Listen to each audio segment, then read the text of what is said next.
Felicia's eyes snap open to unfamiliar ceiling beams. Dark wood, expensive, nothing like her cramped studio apartment in Oakland. Her heart races as she realizes she's stretched across a massive leather couch in what looks like a penthouse. A cashmere blanket she definitely didn't fall asleep with is draped over her body, the fabric so soft it feels like a cloud against her skin. The floor-to-ceiling windows reveal the glittering skyline of San Francisco's Pacific Heights neighborhood. Dawn is breaking over the bay, painting the sky in shades of pink and gold. Her phone shows 6:47 a.m. Panic sets in immediately, flooding her system with adrenaline. The last thing she remembers is sitting on this couch during what was supposed to be a quick 15-minute break while installing custom sound equipment for a private client. She'd been working 3 jobs to keep her late mother's medical debt from crushing her completely, and falling asleep on a client's furniture could get her fired from the installation company. She couldn't afford to lose another income stream. Her tools are neatly arranged on the coffee table. Someone had organized them while she slept. The realization makes her skin prickle with embarrassment and something else she can't quite name. Fear, maybe, or confusion about why a stranger would show such care. She hears footsteps approaching from somewhere deeper in the penthouse. A man emerges from what appears to be a kitchen area, carrying 2 coffee cups. He's tall, sharp-featured, unmistakably Korean, probably in his early 30s. He's wearing a simple black shirt that somehow looks more expensive than anything she's ever owned, paired with dark slacks that fit him perfectly. His hair is styled but slightly tousled, like he's been awake for a while. Min-jun, the client. She remembers his name from the work order. His expression is unreadable as he sets 1 coffee cup on the table near her. His movements are precise, controlled, like someone who's used to being watched and judged. "You were exhausted," he says simply, his voice calm but carrying an edge of authority that makes her sit up straighter despite her disorientation. "I didn't want to wake you." Felicia stammers an apology, mortified, scrambling to gather her tools. Her hands shake slightly as she reaches for her wire strippers, nearly knocking over the coffee he'd brought her. "I'm so sorry. This is completely unprofessional. I don't know what happened. I just sat down for a second and—" "You fell asleep because you needed to," Min-jun interrupts, his tone leaving no room for argument. "When did you last sleep more than 4 hours?" The question catches her off guard. She blinks at him, her mind racing to calculate. That's not really relevant. I should go. I have another installation job this morning in Palo Alto at 9. But Min-jun doesn't look angry. He looks concerned, his dark eyes studying her face with an intensity that makes her want to look away. And that confuses her more than anything. Because men like him, wealthy, powerful, connected to circles she's only heard whispers about, don't show concern for girls like her. Girls with second-hand work clothes and scuffed boots.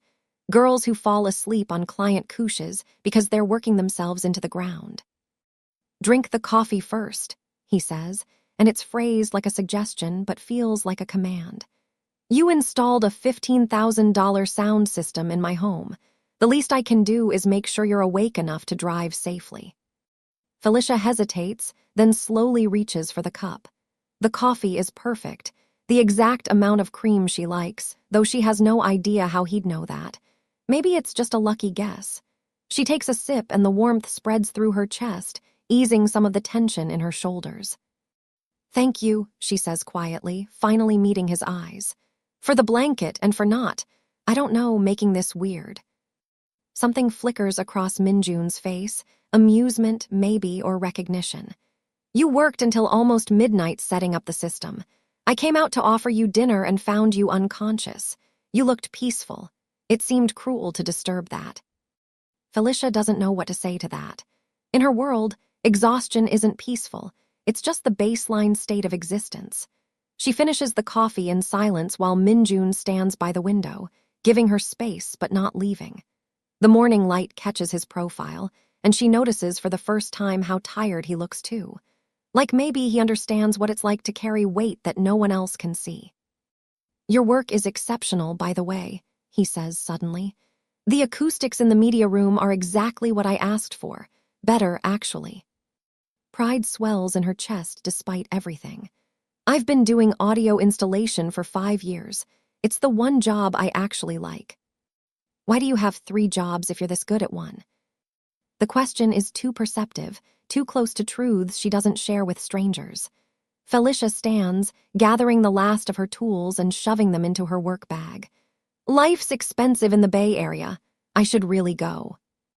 Minjun doesn't push, but he does walk her to the door. Before she leaves, he pulls an envelope from a drawer in the entryway table and hands it to her.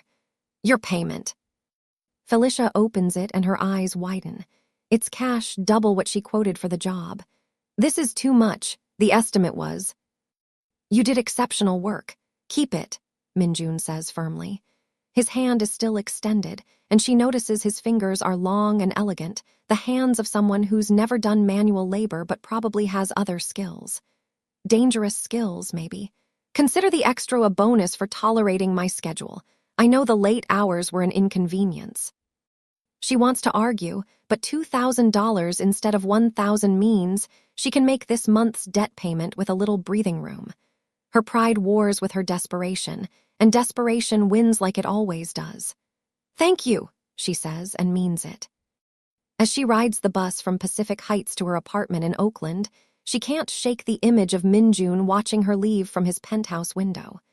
There had been something unreadable in his dark eyes, something that made her skin feel warm despite the cool morning air.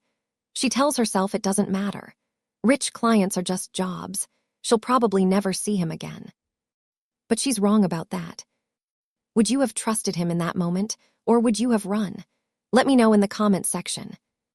Felicia tries to put the strange morning out of her mind as she navigates her packed schedule. After the installation job in Palo Alto, a straightforward speaker setup for a tech executive's home office, she heads to her afternoon shift at a coffee shop in Berkeley. Her feet ache from standing, and she's running on the caffeine from Minjun's perfect coffee and nothing else. By evening, she's at her third job, weekend overnight security monitoring for an office building in downtown Oakland. It's mind-numbing work, watching camera feeds and checking badge logs, but it pays, and the night supervisor lets her study audio engineering tutorials on her laptop during quiet hours. It's during one of these quiet hours, around 2 a.m. on Sunday, that her phone buzzes with a call from a number she's been avoiding for 3 weeks. Her stomach drops as she stares at the screen. Victor Brennan, the debt collector assigned to her mother's hospital bills from the last 6 months of her life. She considers not answering, but Victor has made it clear that avoiding him only makes things worse. With a resigned sigh, she accepts the call. Ms. Richardson. His voice is cold and professional, devoid of any human warmth. I've been trying to reach you. I know, I'm sorry, things have been. I don't need excuses, Ms. Richardson. I need payment. You're 3 weeks behind on your agreed monthly installment. That's against the terms of your payment plan. Felicia closes her eyes, exhaustion and frustration warring in her chest. I had an unexpected expense last month. My car needed repairs, and without it I can't get to my jobs. I'll catch up this month, I promise. Promises don't satisfy debt, Ms. Richardson. You currently owe $47,000 in medical expenses from your mother's final hospital stay. Your payment plan requires monthly installments of $1,000. You've missed September, and now you're late for October. If you don't come up with $12,000 by the end of this month to show good faith, we'll be forced to pursue legal action. $12,000. The number hits her like a physical blow. That's impossible. I can't. Then we'll begin wage garnishment proceedings. We'll also report the delinquency to credit agencies. Your credit score will tank, which will affect your ability to rent, to get loans, to... I understand. Felicia cuts him off, her voice tight. I'll figure something out. You have until October 31st. That's 12 days, Ms. Richardson. I suggest you figure it out quickly. He hangs up without saying goodbye. Felicia sits in the silent security office, staring at the black and white camera feeds without really seeing them. $12,000 in 12 days. She could work around the clock and still not make that kind of money. Her mother's illness had drained their savings, then drained Felicia's credit, and finally drained her hope. Stage 4 pancreatic cancer doesn't care about your financial situation. It just takes and takes until there's nothing left. She thinks about her mother's last words to her in that sterile hospital room. "Don't let this debt define you, baby. Promise me you'll live your life, not just survive it."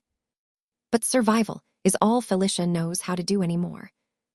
When her shift ends at 6 a.m., she takes the bus back to her studio apartment in a converted warehouse building in Oakland. The neighborhood is gentrifying rapidly, which means her rent keeps increasing while her building's maintenance keeps declining.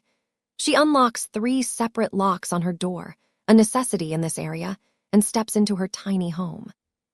It's just one room with a kitchenette, a bathroom barely big enough to turn around in, and a sleeping alcove.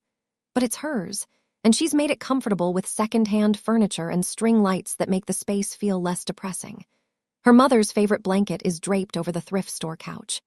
Her audio equipment, the expensive stuff she's invested in over the years, is organized neatly on shelves she built herself. She collapses on the couch, fully intending to shower and sleep, but instead finds herself staring at the ceiling and doing mental math that doesn't add up no matter how she calculates it. That's when she notices the plain envelope that someone has slipped under her door. Felicia's heart rate picks up as she approaches it cautiously. It's thick cream-colored paper, expensive looking. She picks it up and opens it carefully. Inside is a business card, heavy stock, minimalist design. Minjun's name is embossed in simple black letters, along with a phone number and an address in San Francisco's financial district. No company name, no title, just his name. On the back, in elegant handwriting, is a note. "If you ever need help, call me. No strings. MJ." Felicia stares at the card for a long time, turning it over and over in her hands. How did he know where she lives? The thought should creep her out, but somehow it doesn't. The installation company has her address on file. He could have gotten it from them. But why would he bother? She thinks about the way he looked at her that morning, the concern in his eyes that seemed genuine. She thinks about the cashmere blanket, the perfect coffee, the extra payment he insisted she keep. There's something there, some connection she doesn't fully understand but can feel humming beneath the surface of their brief interaction. But she also knows that men like Minjun, men with penthouses in Pacific Heights and handwritten notes on expensive cardstock, don't help people for free. There are always strings, even when they say there aren't. She tosses the card on her cluttered desk, next to unpaid bills and audio engineering textbooks. She doesn't need charity, especially not from a man whose entire penthouse smelled of danger wrapped in wealth, whose every movement suggested controlled power, whose eyes held secrets she probably didn't want to know. She'll figure this out on her own. She always does. But as she finally drifts off to sleep on her couch, wrapped in her mother's blanket, she dreams of dark wood ceiling beams and soft cashmere, and dark eyes watching her with unexpected tenderness. A week passes in a blur of work and worry. Felicia picks up every extra shift she can, but the math still doesn't work. By Thursday, she's running on 4 hours of sleep and coffee, her body moving on autopilot through installations and shifts. That's when she gets the call about a rush job, setting up audio for a private dinner event at a mansion in Atherton on Saturday evening. Atherton is one of the wealthiest zip codes in America, home to tech billionaires and old money. The pay for the job is excellent, nearly $1,500 for 6 hours of work, and the client emphasized discretion and professionalism. Felicia accepts immediately. Every dollar counts. Saturday evening, she arrives at the estate just before sunset. The property is breathtaking, all modern architecture and manicured gardens that probably require a full-time staff. The main house is a sprawling single-story structure with walls of glass that blur the line between inside and outside. She can see pieces of expensive art on the walls, furniture that belongs in magazines. She's directed to the service entrance by a security guard who checks her ID against a list. As she unloads her equipment, she notices other workers arriving, caterers, additional security, a woman who appears to be an event coordinator barking instructions into a headset. "You're the audio tech?" A young man in all black approaches her. "I'm Daniel, the event coordinator's assistant. We need speakers in the main dining hall, the outdoor patio, and the private lounge. All zones need to be controllable independently, but from one central system.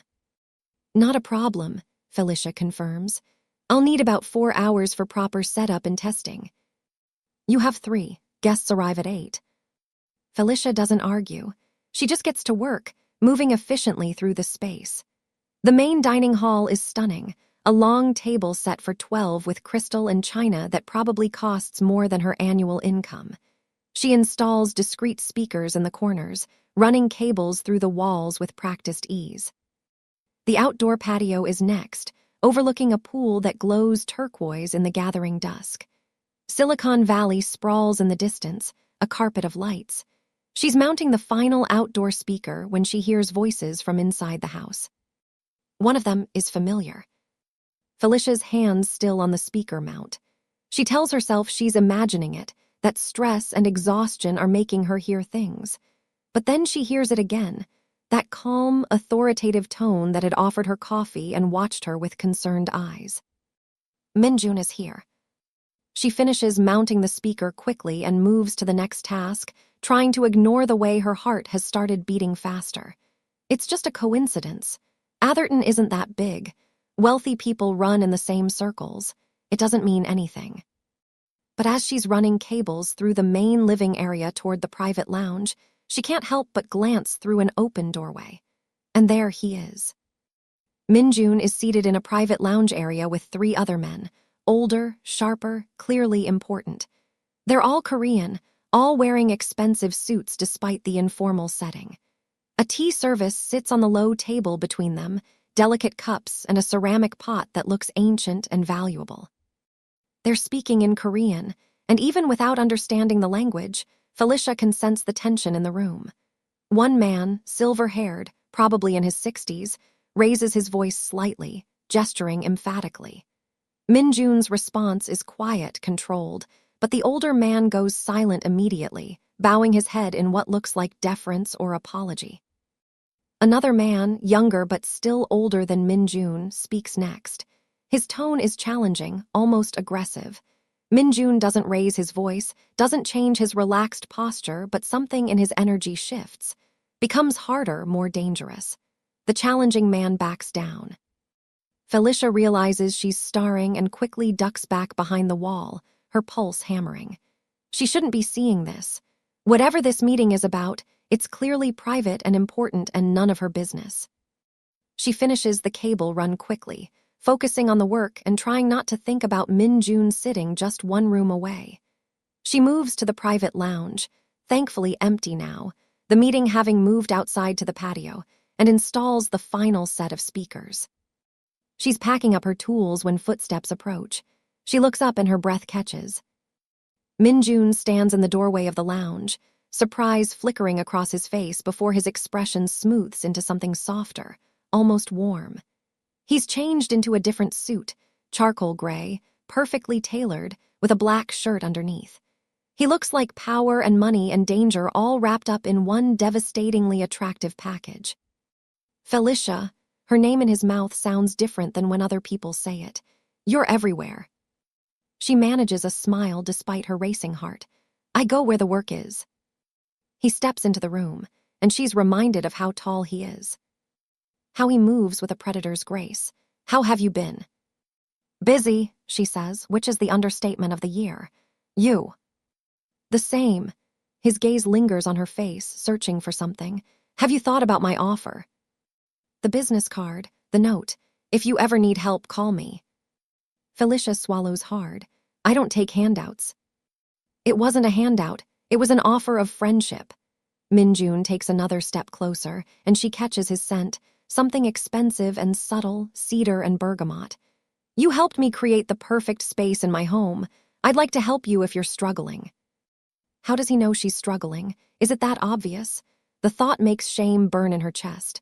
I'm fine, really, but thank you. Before Minjun can respond, one of the men from the meeting calls out in Korean from somewhere outside. His tone is sharp, impatient. Minjun's expression shifts, the warmth disappearing behind a mask of careful neutrality. He responds in Korean, his voice carrying easily, and the other man goes quiet. He turns back to Felicia and nods once. "It was good to see you again." Then he walks away, leaving her standing there with her equipment and more questions than answers. She watches him go, noticing how the other workers give him a wide berth, how even the security guards straighten when he passes. Who is Min-jun, really? And why does he keep appearing in her life like fate is trying to tell her something she's not ready to hear? Felicia's world collapses on a rainy Tuesday, 5 days before the deadline Victor Brennan gave her. She's let go from the coffee shop job due to company restructuring, which is code for, "We're cutting costs and you're expendable." They give her 2 weeks severance, which is generous by service industry standards, but nowhere near enough to solve her problems. The loss of income means she's now definitely short on the debt payment. She does the math over and over, hoping it'll somehow change. It doesn't. Even with the extra money from Min-jun's installation and the Atherton event, she's still $4,000 short of what Victor demanded.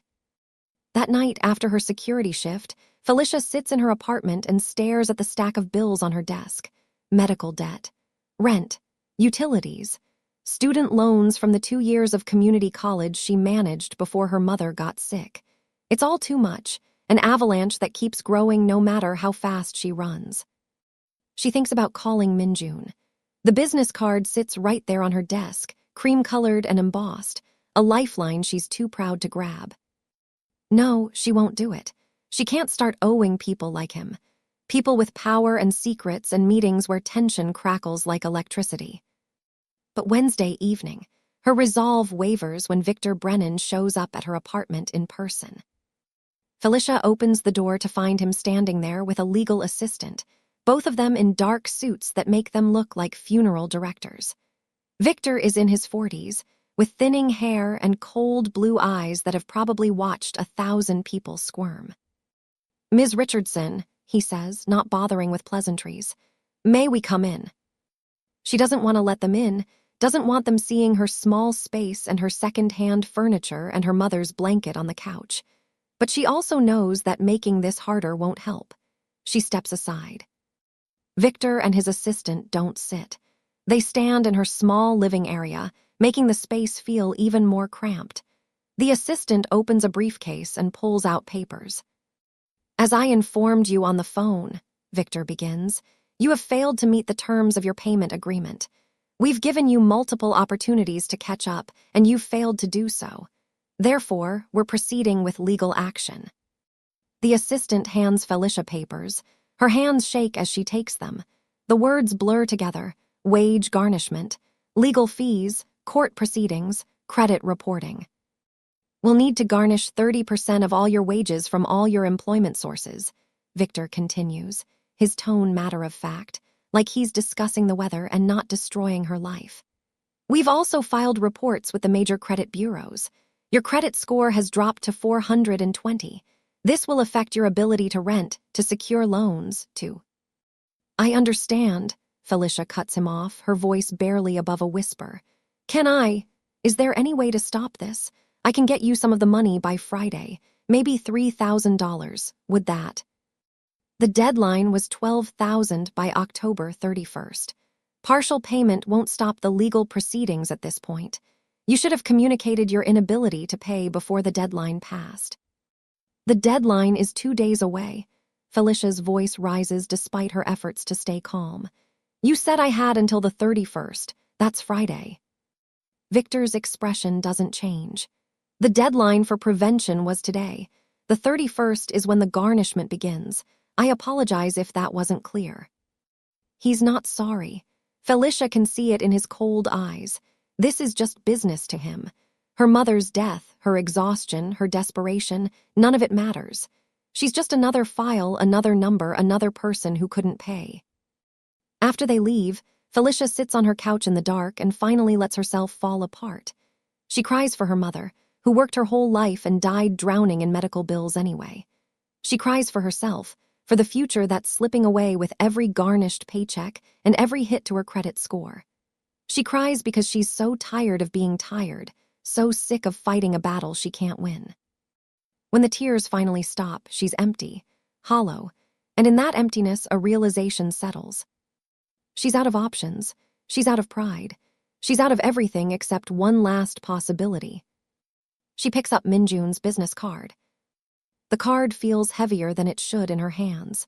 She stares at the elegant handwriting on the back. If you ever need help, call me. No strings. Does she believe that? No strings. There are always strings. But maybe some strings are easier to untangle than others. Maybe some debts are less crushing than the one currently destroying her life. Thursday night, desperate and out of options, she finds herself standing outside the Pacific Heights penthouse, finger hovering over the buzzer. The building is just as imposing as she remembers, all sleek glass and security cameras. Her reflection in the polished doors shows a woman who looks half dead with exhaustion, her hair pulled into a messy bun, her work clothes rumpled. She almost leaves, almost turns around and figures she'll just let the garnishment happen, let her credit tank, let her life spiral further into chaos.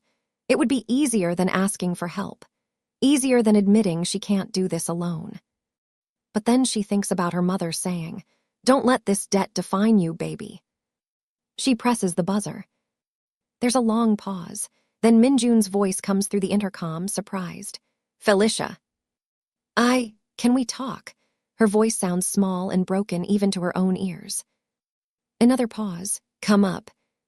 The door buzzes, and she enters the building, riding the elevator to the penthouse level with her heart in her throat. The doors open directly into Minjun's entryway, and he's standing there waiting for her. He's dressed casually, black joggers and a fitted gray shirt that shows off his lean, muscular frame. His hair is slightly damp, like he recently showered. He looks comfortable and human, and somehow that makes this harder. "I was just leaving for a meeting," he says, studying her face with those dark, perceptive eyes. "But it can wait. What happened?" The genuine concern in his voice breaks something in her. The carefully constructed walls she's been maintaining for weeks crumble all at once. The story spills out: her mother's cancer, the astronomical medical bills, the payment plan she couldn't maintain, Victor Brennan and the garnishment, and the destroyed credit, and the impossible situation she's trapped in. Minjun listens without interrupting. He doesn't look shocked or uncomfortable or pitying. He just listens, his full attention on her, like her problems matter, like she matters. When she finishes, she feels wrung out and exposed. "I'm sorry," she says, wiping at her eyes. "I shouldn't have come here. I don't even know why I did. You probably can't help anyway, and I don't want." "Come inside," Minjun says quietly. Felicia hesitates. "Your meeting." "Can wait. Come inside, Felicia." She follows him into the penthouse, back to that same leather couch where this all started, where she fell asleep exhausted and woke up covered in cashmere. It feels like a lifetime ago. Minjun disappears into the kitchen while Felicia sits rigidly on the couch, her hands clasped in her lap. She feels like she's vibrating with tension. Every muscle tight with stress and fear and uncertainty. What is she doing here? What does she expect him to do? Write her a check? He's wealthy, but $6,000 is still a lot of money to just give to someone he barely knows. He returns carrying 2 cups of tea on a wooden tray, along with a plate of what looks like homemade Korean cookies. The domesticity of it catches her off guard. She'd expected him to have staff, but he seems to be alone in the penthouse. "Do you live here by yourself?" she asks as he sets the tray down. "Most of the time.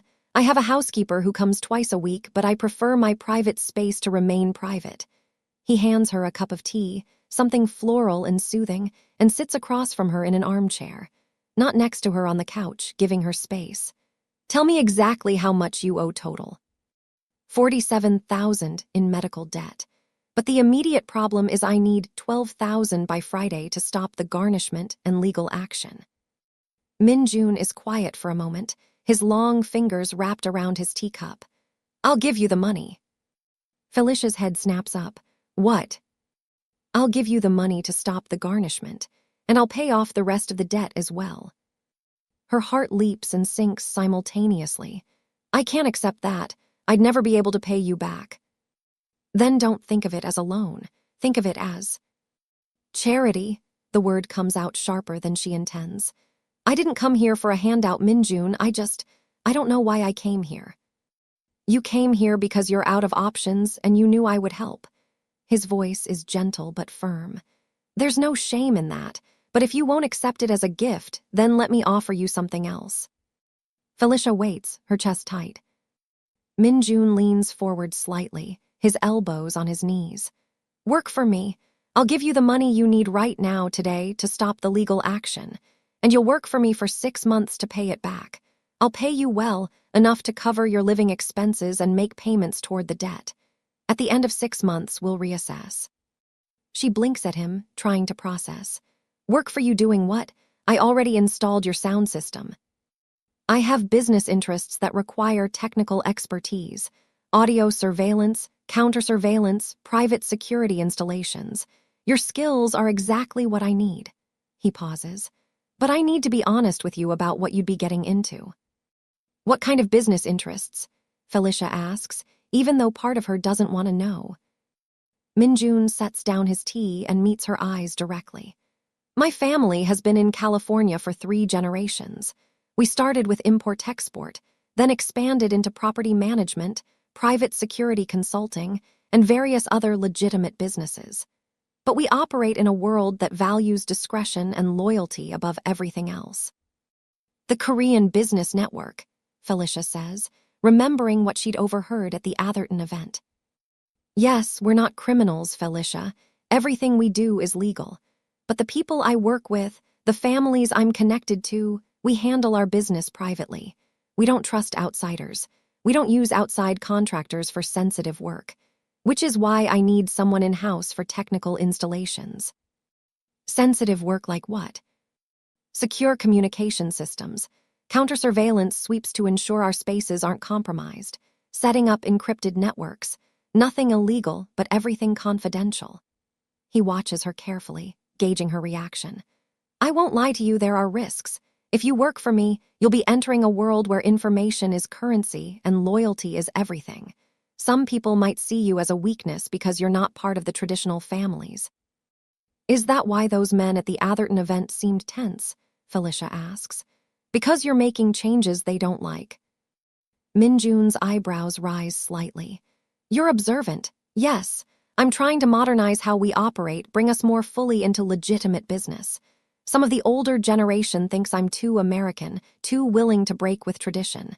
It creates tension. Felicia processes this. It sounds dangerous, but also not as bad as she'd feared. And you think I can help with this? A girl from Oakland who installs speakers for a living.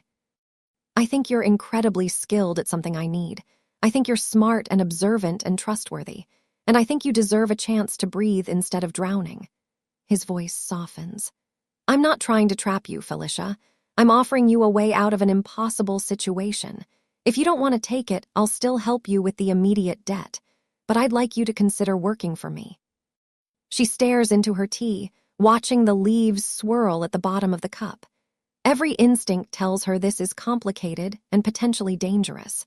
But every practical bone in her body knows she's out of options. Why me? She asks quietly. You could hire anyone, someone with security clearances and professional credentials. Why do you want me specifically? Minjun is silent for a long moment. When he speaks, his voice is soft and honest. Because when you fell asleep on my couch 3 weeks ago, you looked peaceful, like you'd finally stopped running long enough to rest. I haven't seen someone look like that in a long time. It reminded me that life isn't supposed to be constant warfare. He pauses, seeming to choose his words carefully. And because I've spent my entire life surrounded by people who want something from me. Power, connections, money, status. You didn't even want to accept extra payment for exceptional work. You fell asleep because you were exhausted, not because you were trying to manipulate me. Do you know how rare that is in my world? Felicia's throat tightens. She thinks about her mother, about the promise she made to not let debt define her life. Maybe this is the universe offering her a way to keep that promise. 6 months, she says finally. I'll work for you for 6 months, but I pay back every penny of what you give me. This is a job, not charity. Minjun nods slowly, and something like relief crosses his face. Every penny, and Felicia, thank you for trusting me. They shake on it, and Felicia tries to ignore how her hand tingles where his skin touches hers, how his grip is strong but gentle, how this feels like jumping off a cliff and hopping someone catches her. Minjun makes a phone call in Korean, brief and to the point. Then he goes to a safe hidden behind a piece of art on the wall and returns with stacks of cash. $12,000 in $100 bills. Pay the debt collector tomorrow, he says, handing her the money. Get a receipt for everything. Then come to this address Monday morning at 9. He hands her another business card, this one with an address in San Jose. That's where you'll be working. Wear comfortable clothes. I'll have equipment and assignments ready for you. Felicia stares at the cash in her hands. It's more money than she's ever held at once. It's salvation and complication all wrapped together. I don't know what to say. Say you'll get some sleep this weekend. You look exhausted. She laughs, and it comes out shaky. You're the second person to tell me that. Then maybe you should listen. Minjun walks her to the door, and just before she leaves, he adds, Felicia, I meant what I said. No strings. If you decide after a week that this isn't for you, you can leave. The debt is already paid as far as I'm concerned. I don't quit jobs, she says firmly. Minjun smiles, and it transforms his face from handsome to devastating. I didn't think you did. As Felicia rides the bus home with $12,000 in her bag, she feels like she's standing at a crossroads. One path leads back to the grinding struggle she knows, the slow drowning in debt and exhaustion. The other path leads into Minjun's world, mysterious and potentially dangerous, but also offering something she hasn't had in years. Hope. She chooses hope. Friday morning, Felicia walks into the debt collection office with $12,000 in cash and a receipt book. Victor Brennan's face, when she counts out the money, is almost worth the stress of the past few weeks. He processes the payment with barely concealed surprise, providing her with documentation that the garnishment proceedings have been halted and her account is current. Walking out of that office feels like breathing for the first time in months. She spends the weekend in a daze, barely believing her life has changed so dramatically. She pays her rent in advance for the next 2 months. She buys groceries without calculating every dollar. She sleeps for 12 hours straight and wakes up feeling almost human. Monday morning, she arrives at the address Minjun gave her, a sleek office building in downtown San Jose. All glass and steel and modern architecture. The directory in the lobby lists various tech companies and consulting firms, but the 10th floor just says, private. The elevator requires a key card for the 10th floor. As Felicia is trying to figure out what to do, a well-dressed Korean woman in her 50s approaches. You must be Felicia Richardson, the woman says in perfect, unaccented English. I'm Grace Park, Mr. Min's executive assistant. Welcome. She hands Felicia a key card. This will give you access to the 10th floor and your office. Let me show you around. The 10th floor is stunning. The main space is an open-concept office with state-of-the-art equipment, floor-to-ceiling windows overlooking Silicon Valley, and a sleek conference room behind frosted glass. But there are also private offices along one wall, and Grace leads Felicia to one of them. This is yours, Grace says, opening the door. Felicia steps inside and her jaw drops. The office is equipped with everything she could possibly need: professional-grade audio equipment, computers with top-tier specs, testing devices she's only dreamed of using, and organizational systems that make her current setup look like a child's toy box. Mr. Min wants you to be comfortable and efficient, Grace explains. Everything here is yours to use as needed. Your primary projects will be sent to you through encrypted email. Your salary will be deposited bi-weekly, and you'll receive benefits including health insurance, which I understand you currently lack. Felicia nods, still overwhelmed. When do I start? Now, if you're ready. Your first assignment is already waiting. Grace gestures to the computer, which is displaying a login screen. Your credentials are in this envelope. Change the password to something secure that only you know. After Grace leaves, Felicia sits at her new desk and logs into the system. Her first assignment is detailed and complex, installing a secure communication system in a private office building that Min Jun's organization owns in Cupertino. The building houses various businesses, but the top floor is reserved for private meetings of the network families. The work is technical but straightforward, exactly the kind of challenge she loves. She spends the next 3 days doing site surveys, ordering equipment, and planning the installation. The budget she's given doesn't require her to cut corners or find cheap alternatives. She can actually do the job right. What's not straightforward is navigating the world Min Jun operates in. On her 3rd day, while she's installing equipment in the Cupertino building, she meets some of Min Jun's associates. They arrive for a meeting while she's working, men and women in expensive business attire who speak in a mix of Korean and English, their conversations dropping to whispers when they pass her. One woman, probably in her 40s, stops and introduces herself. "Ms. Park," she says, offering a hand. "I oversee some of Mr. Min's property holdings. You're the new technical specialist." "Yes, ma'am," Felicia replies, shaking her hand. Ms. Park's eyes are sharp and assessing. "You're very young, and you're not Korean." It's not quite an accusation, but it's definitely an observation loaded with judgment. Felicia straightens her spine. "I'm very good at my job." "I'm sure you are, or Mr. Min wouldn't have hired you." Ms. Park's smile doesn't reach her eyes. "Just remember that in our world, discretion is more valuable than skill. What you see and hear in these buildings stays in these buildings." Understood.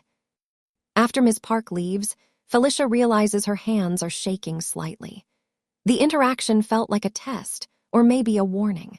She's entering a world where she's clearly an outsider, where her presence is tolerated because Min Jun vouches for her but not necessarily welcomed. She doesn't see Min Jun himself for the first 2 weeks.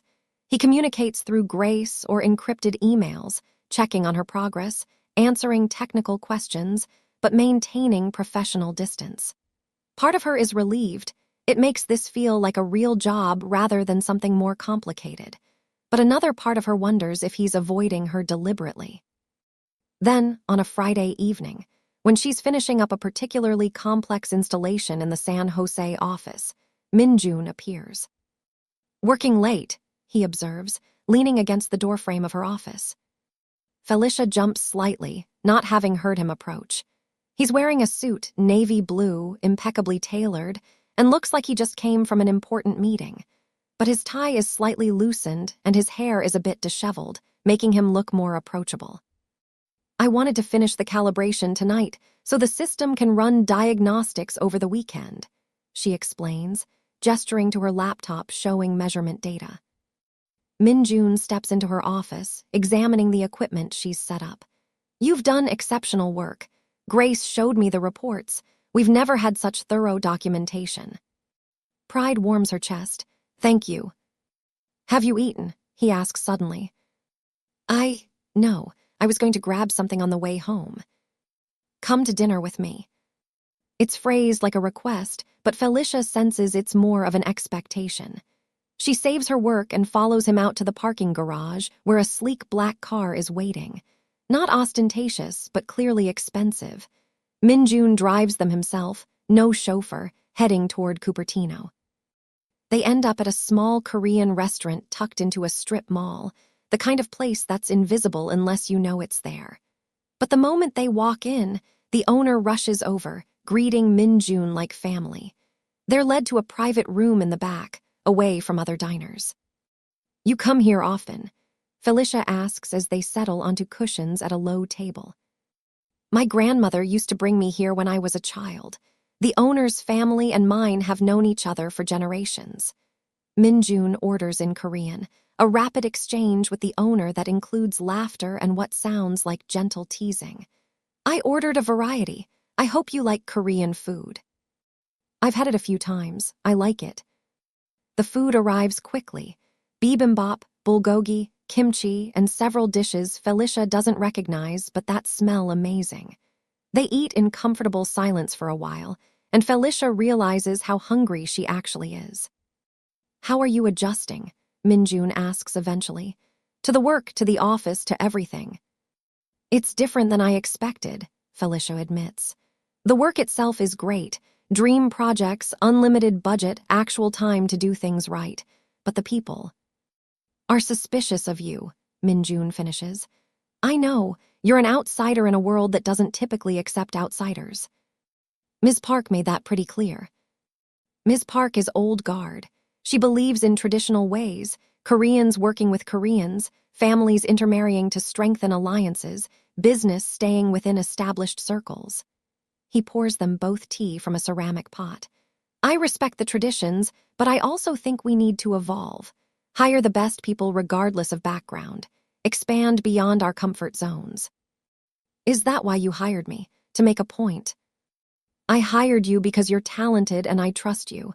The fact that it also makes a point is secondary. Minjun meets her eyes across the table. But I won't pretend it's easy. Some people will see you as my weakness. They'll test us to see if I'll back down. Will you? Felicia asks quietly. No. The certainty in his voice sends a shiver down her spine. They finish dinner while Minjun tells her more about the network, the different families, their various businesses, the unspoken rules that govern everything. It's fascinating and intimidating in equal measure. As they're leaving, Minjun's phone buzzes. He glances at it and his expression tightens. I need to handle something. Can I drop you at home? I can take the bus. I'd prefer to know you got home safely. During the drive to Oakland, Felicia watches the city lights blur past and works up the courage to ask the question that's been nagging at her. Minjun, why did you really help me? And please don't say it's just because I fell asleep on your couch. He's quiet for a long moment, his hands steady on the steering wheel. Do you ever feel like you're living a life that was chosen for you instead of one you chose? The question surprises her. Every day since my mom got sick. I was born into this world. I didn't choose it. I was raised to take over my father's position, educated at the right schools, introduced to the right people.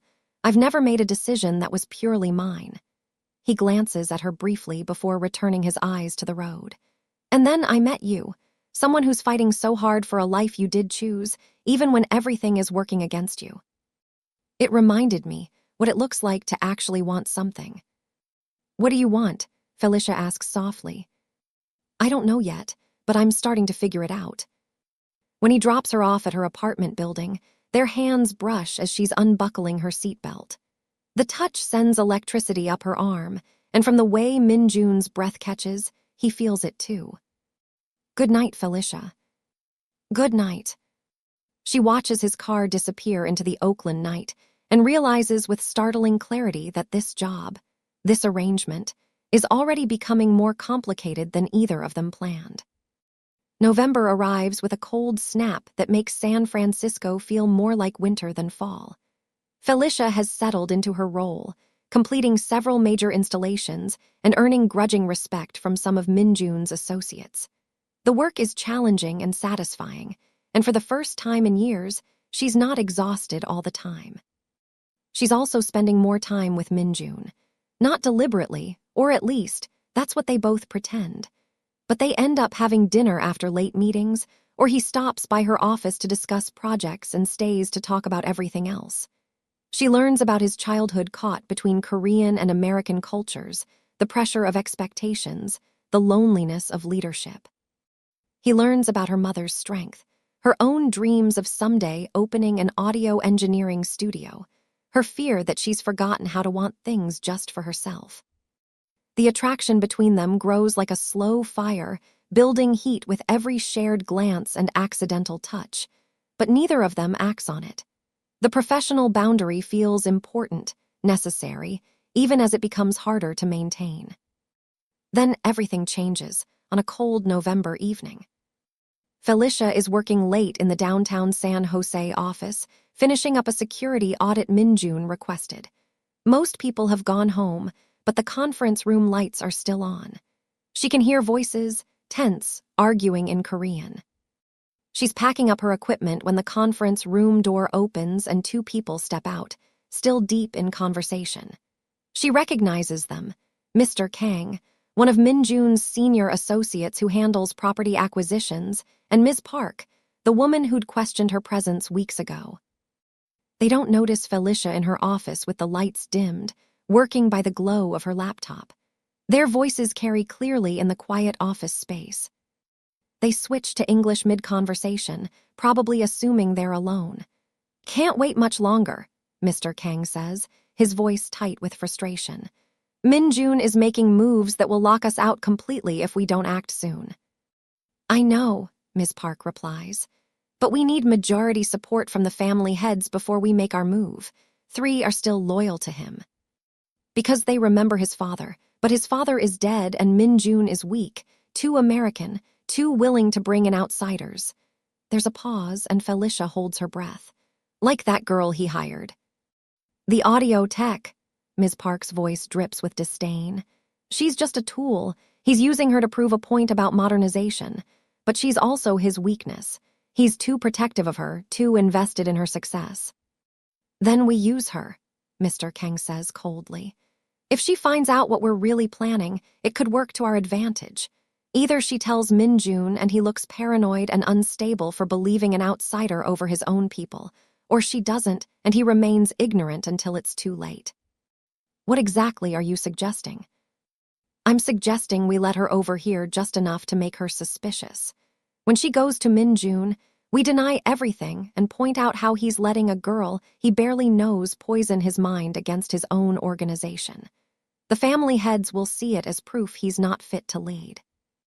"That's risky. What if?" "What if nothing? We've been planning this for months. 3 of the family heads are already with us. We just need 1 more to have majority support to call for a leadership vote. Once we have that, we remove Min-jun from his position and install someone more appropriate." Felicia's blood runs cold. She sits frozen in her dark office, her heart pounding so hard she's sure they can hear it. They're planning a coup. They're planning to use her to undermine Min-jun. Ms. Park's voice drops lower. "And if Min-jun refuses to step down quietly?" "Then he'll step down the hard way. This is business, Ms. Park. Sentiment has no place in leadership decisions." They move away, their voices fading as they head toward the elevators. Felicia waits until she hears the elevator doors close before she moves. Her hands are shaking as she pulls out her phone. She calls Min-jun immediately. He answers on the second ring, his voice warm. "Felicia, what's—" "We need to talk, in person, right now." She's proud that her voice comes out steady despite the adrenaline flooding her system. There's a pause, and when Min-jun speaks again, his tone has shifted to something harder, more alert. "Where are you?" "Still at the office." "Stay there, lock yourself in. I'm 20 minutes away." He makes it in 15. Felicia hears him before she sees him, rapid footsteps, the sound of the stairwell door opening. He must have run up rather than wait for the elevator. He appears at her office door slightly breathless, his suit jacket gone, his shirt sleeves rolled up. "What happened?" he demands, stepping into her office and closing the door behind him. Felicia tells him everything she heard, word for word. She watches Min-jun's face as she talks, seeing his expression shift from concerned to cold fury. "Kang and Park," he says quietly when she finishes. "They've been positioning themselves for months. I knew they were ambitious, but I didn't think they'd move this fast." "Move to do what exactly?" Felicia asks, though she's afraid she already knows. Min-jun walks to her window, staring out at the San Jose skyline. "To force me out, take over the network.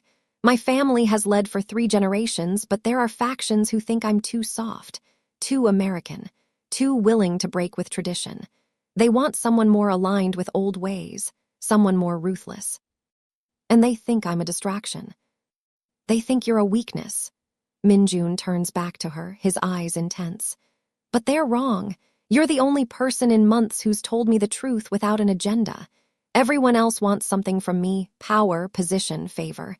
You just want to do good work and pay off your debt." His phone buzzes. He glances at it and his jaw tightens. "There's an emergency meeting called for tomorrow night. All family heads. They're making their move." "What are you going to do?" Felicia asks, standing and moving closer to him. Min-jun looks at her for a long moment. "I'm going to fight. But first, I need to keep you safe. If they're willing to use you as a pawn, they might try something more direct. I'm not leaving you to face this alone. Felicia. No, you gave me a chance when no one else would. You helped me when you didn't have to. I'm not running now.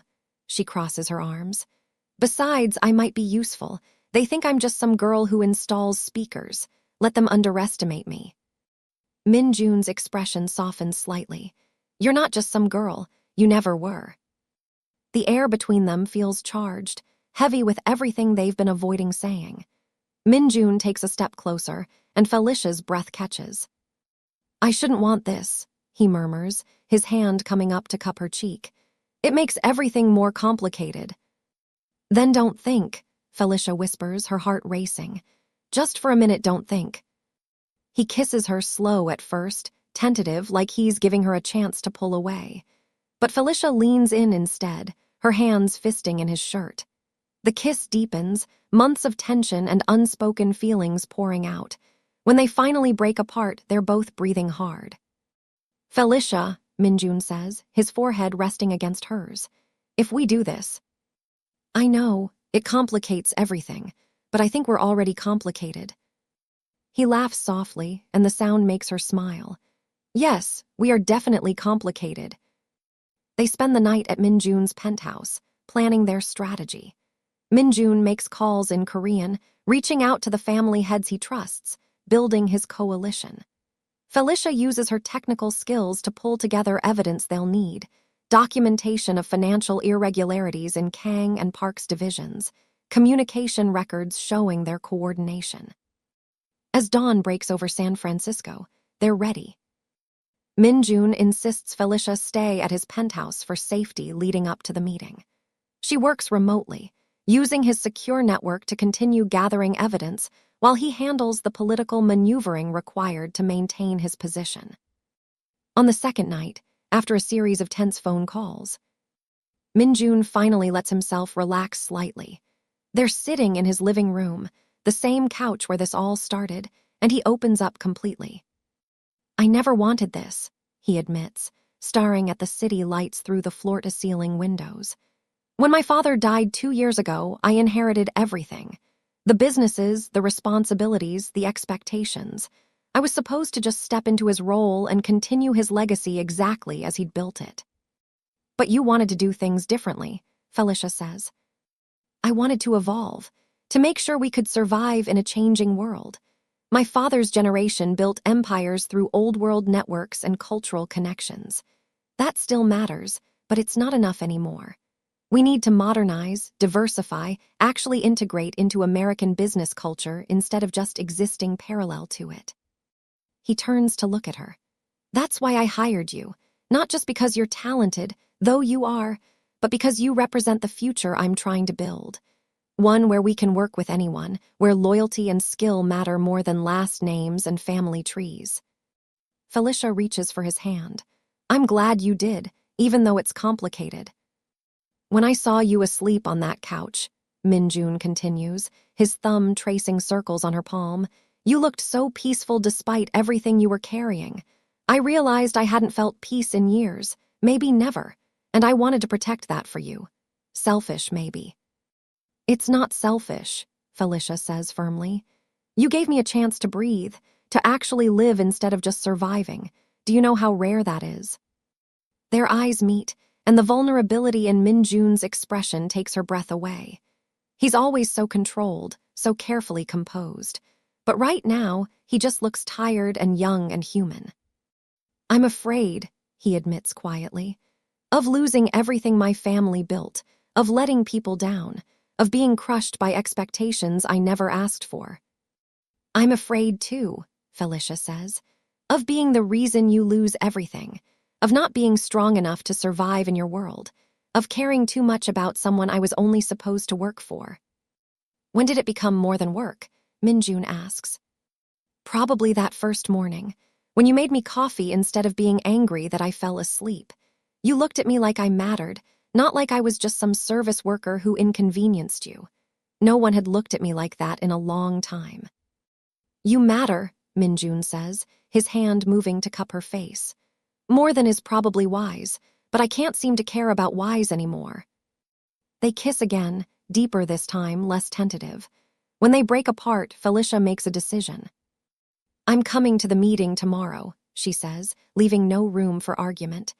If they think I'm a weakness, let's prove them wrong. Let's show them I'm an asset. Min-jun studies her face. It could get ugly. I'm tougher than I look. I know you are. That's what scares me. The next evening, Felicia insists on attending the meeting. She dresses carefully, professional but not trying too hard, her natural hair in a sleek bun, minimal makeup. She wants to look competent and confident, not like someone trying to fit into a world where she doesn't belong. The meeting is held in a private room at an upscale hotel in Hillsborough, one of the wealthiest communities in America. When Min-jun enters with Felicia at his side, the shock on several faces is priceless. The room is set up with a long table where the family heads sit, 5 men and 1 woman, all Korean, all over 50. Around the perimeter are chairs for senior associates. Mr. Kang and Ms. Park are already seated, and their expressions when they see Felicia are a mix of surprise and calculation. Min-jun pulls out a chair for Felicia at the main table, a deliberate statement. She's not sitting with the associates, she's sitting as his equal. Shall we begin? Min-jun says calmly, taking his seat at the head of the table. Mr. Kang clears his throat.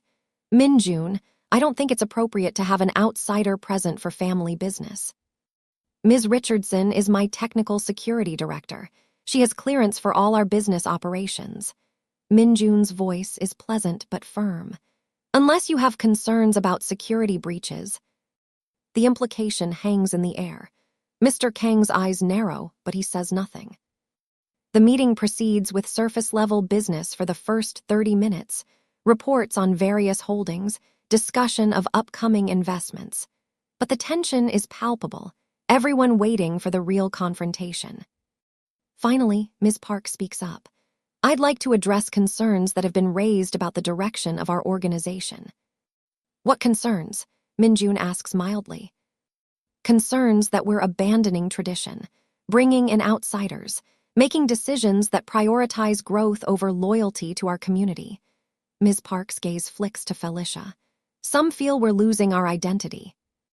Identity is important, Min-jun agrees. But identity that can't adapt dies. Our parents and grandparents built this network by adapting to a new country while honoring their heritage. I'm doing the same thing, honoring what they built while ensuring we survive the next generation. Mr. Kang leans forward. By hearing people with no connection to our families, by sharing our business secrets with strangers, by hearing the best talent regardless of background, by modernizing our security and operations, by making sure we're not just surviving but thriving. Min-jun's voice remains calm, but there's steel underneath. Unless you'd prefer we continue with outdated systems that leave us vulnerable to actual security threats. What security threats? One of the family heads asks, Mr. Lee, an older man who's generally been neutral toward Min-jun. Min-jun looks at Felicia. She stands, pulling out a tablet and connecting it to the room's display screen. Over the past 3 weeks, I've conducted security audits of all our major properties. Felicia begins, her voice steady despite her racing heart. I found multiple vulnerabilities, outdated encryption, compromised communication channels, even physical security gaps that could allow unauthorized surveillance. She brings up a series of technical displays, walking the room through specific findings. She can see comprehension dawning on several faces. They didn't realize how exposed they were. I've implemented fixes for most of these issues, Felicia continues. But in the process, I also found something else. She switches to a new screen showing financial records. There are discrepancies in several accounts. Money being moved in ways that don't match the official books. Small amounts at first, but increasing over the past 6 months. Mr. Kang's face goes pale. Ms. Park sits very still. These discrepancies, Min-jun picks up the narrative, all trace back to accounts controlled by Mr. Kang and Ms. Park. A total of nearly $200,000 diverted from organizational funds into private accounts. The room erupts. Family heads demanding explanations, associates looking shocked, Mr. Kang and Ms. Park trying to talk over each other. Min-jun waits for the noise to die down before continuing. I didn't want to believe it. I've worked with both of you for years, but the evidence is clear. You've been skimming funds while simultaneously planning to undermine my leadership by claiming I'm fiscally irresponsible and too trusting of outsiders. He looks around the room. The irony, of course, is that it was an outsider, someone with no loyalty to our family politics, who uncovered the truth, because she was looking at systems objectively rather than protecting anyone's reputation. Ms. Park stands abruptly. This is a setup. That girl has manipulated you. Sit down, one of the family heads says coldly. It's Mrs. H. Wang, the woman who heads one of the oldest families in the network. We've seen the evidence. It's comprehensive and damning. The room goes silent. In this world, Felicia has learned, loyalty is everything. Financial betrayal is unforgivable. It doesn't matter how legitimate Mr. Kang and Ms. Park's concerns about modernization might be. They stole from the organization, and that's a line that can't be uncrossed. The verdict is swift. Mr. Kang and Ms. Park are stripped of their positions and expelled from the network. Their business interests will be absorbed by other families. It's a complete and total fall from power. As they're escorted out, Ms. Park turns to Felicia with pure hatred in her eyes. You don't belong here. You never will. Felicia meets her gaze steadily. Maybe not, but I'm here anyway. After they leave, the meeting continues for another hour, with the family heads reaffirming their support for Min-jun's leadership. By the end, it's clear he's not just survived the challenge, he's emerged stronger. As people are leaving, Mrs. H. Wang approaches Felicia. You did well, Ms. Richardson. You have good instincts. Thank you, ma'am. Min-jun is fortunate to have someone so capable and trustworthy. Mrs. H. Wang's eyes are sharp and knowing. Don't let him take you for granted. I won't. In the car ride back to San Francisco, Min-jun is quiet. Felicia can see the tension slowly draining from his shoulders as the adrenaline wears off.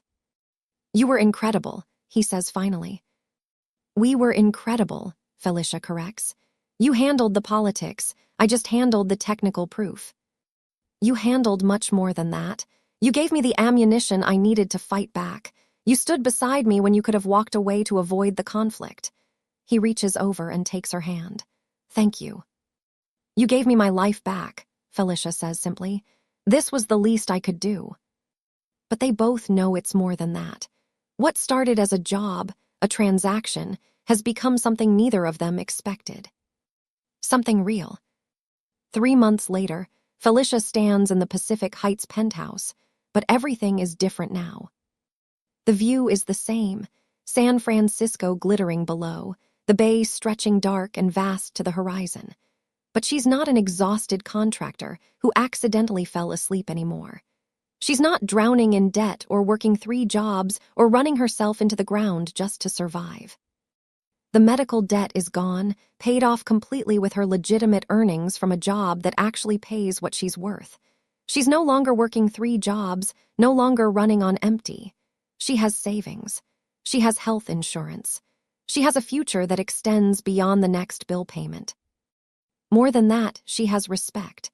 The network families have accepted her, not just as Min-jun's partner, but as a valuable asset in her own right.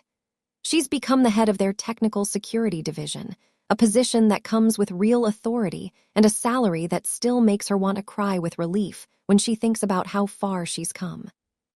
Min-jun appears behind her, wrapping his arms around her waist as they look out at the San Francisco skyline together.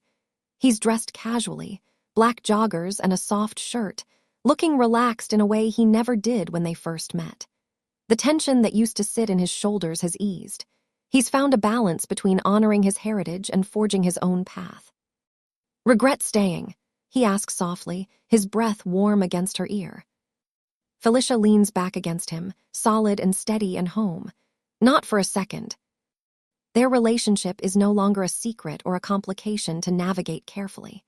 After the confrontation with Mr. Kang and Ms. Park, Minjun made it clear to the network that Felicia was his partner in every sense of the word.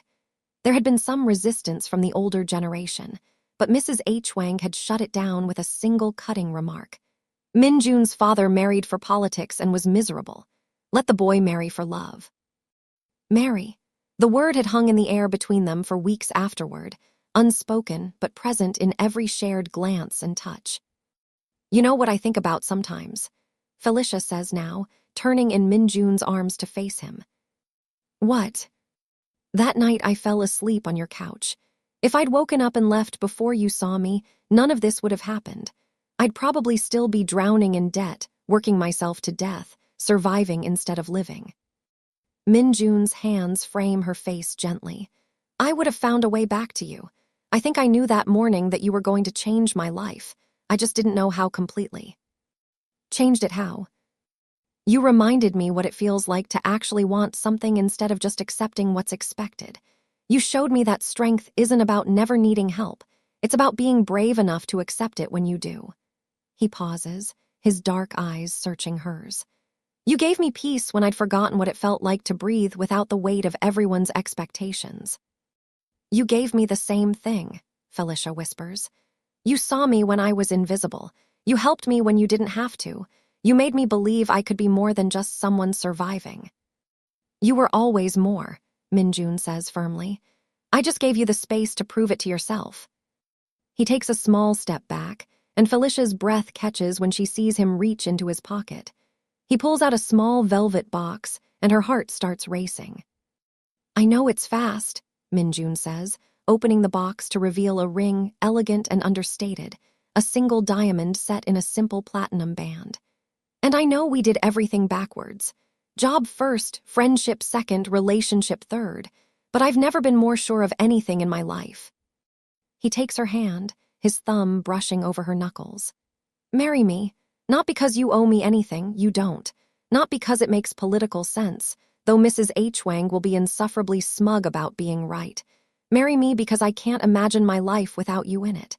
Because you gave me peace when I'd forgotten what it felt like. Because you're the best decision I never planned to make. Felicia's eyes fill with tears, but she's smiling so hard her cheeks hurt. Yes, absolutely yes. Minjun slides the ring onto her finger, and it fits perfectly. Of course it does. He probably had it custom-made, probably spent weeks getting every detail exactly right because that's who he is.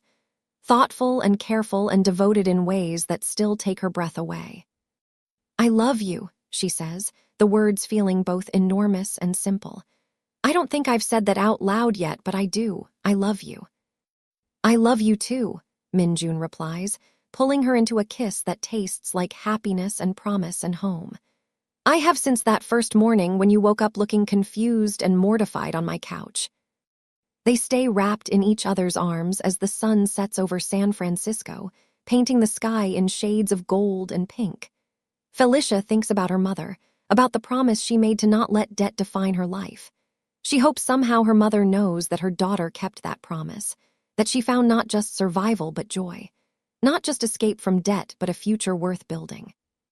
What are you thinking? Minjun asks, reading the emotion on her face.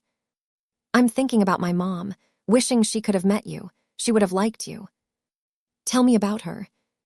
So Felicia does, sharing stories about her mother's strength and humor and fierce determination to give her daughter a better life even when she was dying. Minjun listens without interrupting, his arms a steady presence around her. She sounds remarkable, he says when Felicia finishes, like someone else I know. I'm not that remarkable, I just got lucky. I fell asleep on the right couch. Minjun shakes his head. You didn't get lucky. You worked yourself to exhaustion trying to honor your mother's sacrifice. You were brave enough to ask for help when you needed it. You were strong enough to enter a world where you didn't belong and prove yourself anyway. That's not luck, Felicia. That's who you are.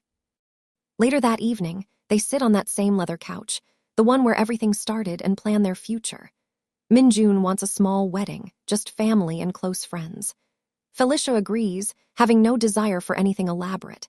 They talk about eventually buying a house together, something with space for her audio equipment and his need for a home office. They talk about the organization and where they want to take it, about balancing tradition with innovation. But mostly they just exist together, comfortable in the silence, finding peace in each other's presence. Felicia realizes that sometimes the best things in life happen when you're too tired to keep your walls up. Sometimes you fall asleep on the right couch and wake up to find someone who's been waiting to cover you, not just with a blanket, but with his whole heart. Sometimes you take a job because you're desperate, and it turns into a future you never imagined, but can't imagine living without. Sometimes the Korean Mafia boss with the penthouse in Pacific Heights and the weight of generational expectations on his shoulders is also just a man who makes perfect coffee and looks at you like you're the most important person in his world. And sometimes, just sometimes, everything works out exactly the way it's supposed to. 3 years later, Felicia stands in a different space, the audio engineering studio she finally opened with Min Jun's support and her own hard-earned expertise. The studio is in a converted warehouse in Oakland, not far from her old apartment. It's state-of-the-art, everything she ever dreamed of having. She's training 2 new apprentices, both young women from backgrounds similar to hers. Women who need a chance, who have talent but not connections or resources. Felicia gives them both, the way Min Jun once gave her both. Her phone buzzes with a text from Min Jun. "Dinner tonight, I have news." She smiles and texts back, "Always, I have news too." That evening, over Korean food at their favorite restaurant, the same one where he first took her years ago, they share their news. The network voted to expand into community investment, Min Jun says, his eyes bright with excitement. Funding small businesses, supporting education initiatives, actually giving back instead of just protecting our own interests. It's everything I've been working toward. "That's amazing," Felicia says, genuinely proud. He's transformed the organization in ways no one thought possible, honoring tradition while building something better. "What's your news?" he asks. Felicia takes his hand and places it on her still flat stomach. "We're having a baby." Min Jun's face goes through several emotions in rapid succession: shock, joy, wonder, and something that looks like fear. "A baby? I'm going to be a father." "In about 6 months, yes." He stands abruptly, pulls her to her feet, and kisses her right there in the restaurant while other diners smile and the owner cheers. When they finally break apart, Min Jun has tears in his eyes. "Thank you," he whispers, "for everything, for falling asleep on my couch, for trusting me, for building this life with me." "Thank you for covering me with your heart," Felicia replies, "and never taking it back." As they walk out of the restaurant hand in hand, Felicia thinks about how far they've both come. From that first morning when she woke up confused and mortified to this moment of perfect happiness. It wasn't easy, it wasn't simple, but it was worth every complicated, messy, beautiful step. Because some people are worth fighting for, some love is worth the risk, and some debts, the ones paid in trust and vulnerability and shared dreams, are the kind you're grateful to owe. Felicia fell asleep on Min Jun's couch, exhausted and alone, drowning in debt and desperation. She woke up covered in cashmere and found a man who saw past her circumstances to her worth. And now, years later, she's still covered by that same care, still held by those same steady hands, still home in a love that started with an accidental nap and turned into forever. The Korean Mafia boss and the audio tech who fell asleep on his couch. It sounds like the beginning of a story, and it was. But it's also the middle and the ending, the whole beautiful, improbable, perfect tale of 2 people who found each other when they both needed saving. And they lived, not happily ever after in some fairy tale way, but really and fully and beautifully ever after in the way real people do, with challenges and growth and love that deepens with every passing day. Felicia Richardson, who once couldn't imagine a future beyond the next bill payment, now has a future so bright she sometimes has to squint to believe it's real. All because one night, exhausted and desperate, she fell asleep on the right couch. And the right man decided to cover her, not just with a blanket, but with his whole heart.